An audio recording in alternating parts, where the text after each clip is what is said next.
I'm Dr. George Yancey. Let's share some paradigms.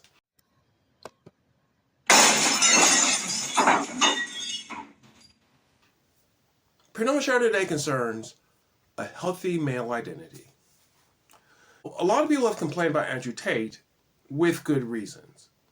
I've not listened to him directly, but I've heard enough snippets to know that he is not someone that I want my sons to pattern their lives after. Let's just put it that way. Vulgar, degrading women, not a good male role model. Why has he become so popular? Now, to be fair, controversial figures have always been popular.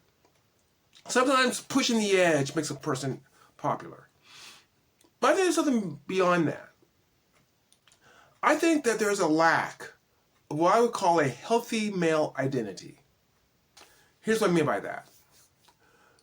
Men, there was a talk not too long ago about toxic masculinity. And I understand part of the rationale for that talk. There are excesses of masculinity and it should be addressed. But the problem was it was kind of left at that. It's left at, all these excesses. And there wasn't a discussion of what a healthy masculinity would be. And when it was, it kind of sounded like a femininity. I mean, compassion and nurturing, I'm not saying men shouldn't be that. But let's be honest. That's not the essence of what masculinity is. Courage, risk-taking, things of this nature, which could be bad.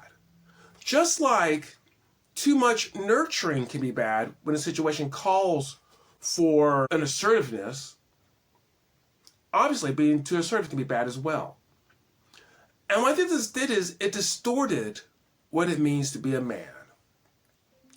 And since we were not really told what it means to have a healthy masculinity, someone like Andrew Tate can come in and give this sort of false bravado, this sort of false masculinity, this warped masculinity. And young men who've not really figured out what it means to be a man could go to it because they weren't given good alternatives.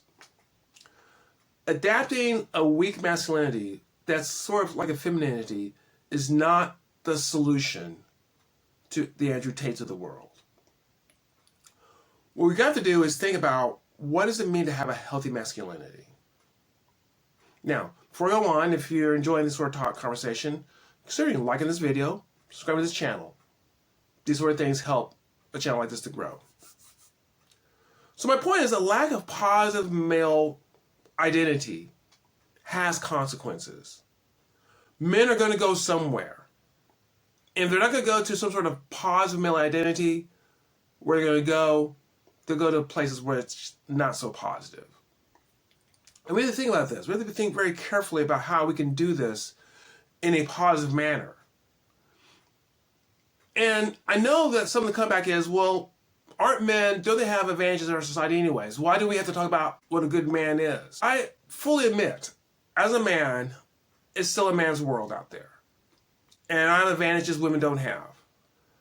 But there are problems among our young men today. The suicide rate has really gone up. They're not doing well educationally. There are problems men are struggling with. Finding ways in which we can be role models, finding ways in which we can help them to grow, to channel that masculine energy in a good way. That is an important value for our society to do. We need to cast a positive vision for what it means to be a man.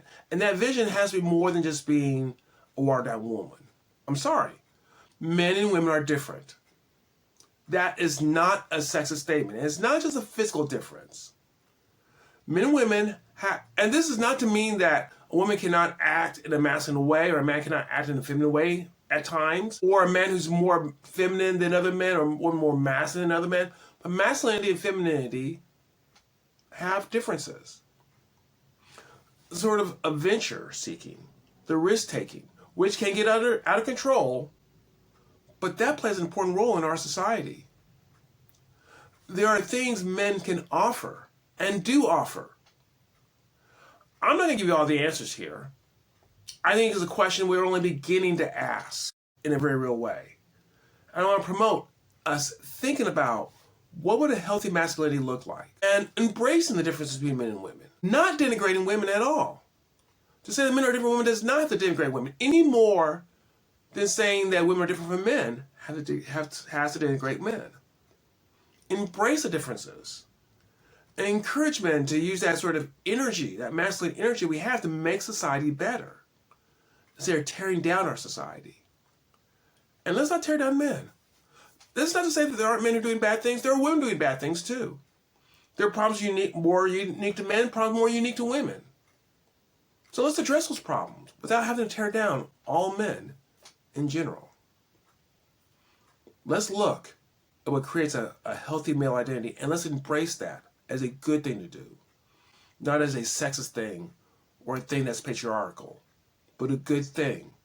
Because if it helps men, that by itself would be to benefit.